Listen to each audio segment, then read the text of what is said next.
सुश्री स्वाति मालीवाल।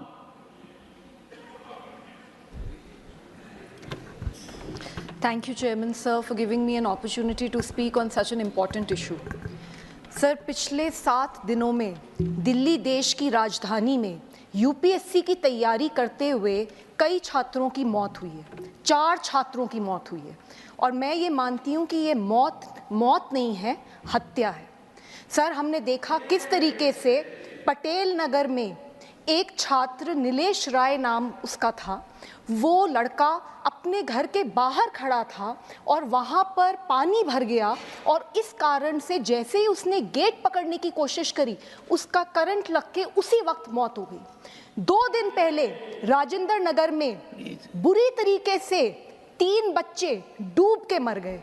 वो सिर्फ अपनी लाइब्रेरी में, अपने कोचिंग सेंटर की लाइब्रेरी के बेसमेंट में बैठे थे, पढ़ाई करने की कोशिश कर रहे थे, सामने पानी भरा और वो पानी उनके कमरे के अंदर आ गया, बेसमेंट में आ गया और 2 मिनट में तीनों के तीनों डूब के मर गए। सर, मैं कल वहाँ गई थी और मैंने उन परिवारों से मैं मिली, उन 2 लड़कियों के परिवारों से मिली जिनकी जान गई है। उनमें से एक लड़की सर श्रेया थी, 25 साल की थी, अंबेडकर नगर से सर यहाँ दिल्ली आई थी पढ़ने के लिए। उसके पिताजी किसान हैं, उन्होंने बहुत संघर्ष कर उसको दिल्ली भेजा था। उनका एक ही सपना था कि मेरी बेटी आईएएस अफसर बनेगी, मेरी बेटी इस देश का नाम रोशन करेगी। सर, हम देखते हैं कि किस तरीके से इस देश में ऐसी बहुत बेटियां हैं जिनको ये सहूलियत नहीं मिल पाती, जो अपने सपने नहीं पूरे कर पाती। ये किसान परिवार अपनी बेटी को इतनी दूर दिल्ली एक सपने के साथ भेजता है और वो सपना डूब गया।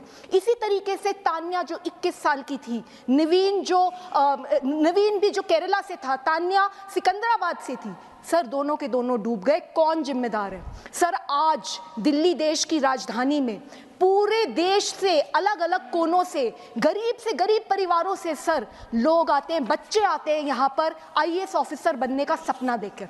सर, वो सिर्फ अपने लिए नहीं आते, वो एक ऐसा सपना लेकर आते हैं कि हम इस देश की गवर्नेंस में बदलाव लाएंगे, हम भ्रष्टाचार खत्म करेंगे, हम अपने गांव का, हम अपने शहर की स्थिति सुधारेंगे।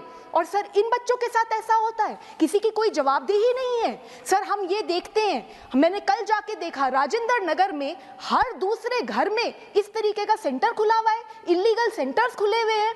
तो इन इलीगल सेंटर्स को कैसे खोला जा रहा है? आप देखिए, अगर कोई भी अपना दिल्ली में कोई घर बनाता है, अगर घर में थोड़ा सा भी कंस्ट्रक्शन ज्यादा हो जाता है, तुरंत एमसीडी वाले आ जाते हैं, तुरंत वहां पे वो हल्ला करते हैं और इतना बड़ा इलीगल सेंटर पे सेंटर बने जा रहे हैं और किसी को पता ही नहीं चला। तो बहुत बड़े भ्रष्टाचार का मामला है जो आपके माध्यम से मैं यहाँ पे पेश करना चाहती हूँ। सर, हमें ये भी देखने को मिलता है कि थोड़ी सी बारिश होती नहीं और दिल्ली में कई इलाकों में ऐसा हाल हो जाता है कि नाव लेके निकलना पड़ जाए लोगों को। तो ड्रेनेज सिस्टम को कौन साफ करेगा? क्या दिल्ली सरकार और एमसीडी की कोई जिम्मेदारी नहीं है? सर, मैं ये आपके माध्यम से सर मैं 3 डिमांड रखना चाहती हूँ। सर, सबसे पहले ये जो एफआईआर हुई है, इस एफआईआर में उन कोचिंग के सेंटर के जो लोग हैं उनको पकड़ लिया है पुलिस ने सर, लेकिन ये जो अधिकारी हैं और चुने हुए रिप्रेजेंटेटिव्स हैं, उनकी जिम्मेदारी कौन सेट करेगा? सर आप देखिए, वहां पे मुझे बताया गया, बच्चों ने मुझे बताया कि किस तरीके से उन्होंने कंप्लेंट्स लिखी थी, पार्षद को लिखी थी, एमएलए को लिखी थी और कोई एक्शन नहीं हुआ। तो जो एफआईआर हुई है उसमें पूरी तरीके से जांच होनी चाहिए और ये जितने भी अधिकारी हैं इन सब के ऊपर सख्त से सख्त कार्रवाई होनी चाहिए। एक ऐसा मैसेज देना चाहिए कि आगे किसी की हिम्मत ना हो इस तरीके का लापरवाही या भ्रष्टाचार करने की। सर, दूसरी बात, सर ऐसे मौकों पर कोई क्या ही मुआवजा देगा? एक परिवार जिसने अपनी बेटी खो दी, जिसने अपना बेटा खो दिया, सर उसके लिए तो सब कुछ खत्म हो गया। मैं कुछ भी कह दूं, हम सब मिलके कुछ भी संवेदना प्रकट कर दें, हम उनका कोई भी खामियाजा नहीं कर सकते, हम उनकी संवेदना प्रकट ही नहीं कर सकते सर, वो इतनी पीड़ा में है। लेकिन दिल्ली सरकार का फर्ज बनता है कि 1-1 करोड़ का कॉम्पनसेशन एक बच्चे को मिलना ही चाहिए। तीसरी बात सर हम ये देखते हैं इतने सालों से यूपीएससी की तैयारी करने के लिए दूर दूर जगहों से दिल्ली में बच्चे आते हैं, पर अभी तक दिल्ली सरकार ने इस तरीके के पीजीज को, इस तरीके के कोचिंग सेंटर्स को रेगुलेट करने के लिए कोई कानून नहीं बनाया। यूपीएससी की तैयारी करते हुए जो बच्चे हैं या बाकी एग्जाम्स की तैयारी करते हुए जो बच्चे हैं, उनके वेलफेयर के लिए कोई स्कीमें नहीं बनी है, कोई गाइडलाइंस नहीं है। ये सारी की सारी गाइडलाइंस होनी चाहिए। सर, अंत में इतना कहना चाहूंगी, मैंने देखा है सर, दिल्ली में देखा है मैंने बहुत बार कि एक 100 मीटर की सड़क बनती है और उसके ऊपर 4 नेता आ जाते हैं, हमने बनाई, और उसके बाद प्रचार पे प्रचार होता है, हमने 100 मीटर की सड़क बना दीजिए, बहुत बड़ी सड़क बना दीजिए।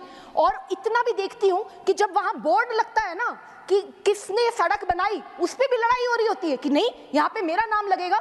और जब उसी सड़क के ऊपर पानी भर जाता है लापरवाही के कारण से, भ्रष्टाचार के कारण से, तो सारे गायब हो जाते हैं, कोई दिख नहीं रहा।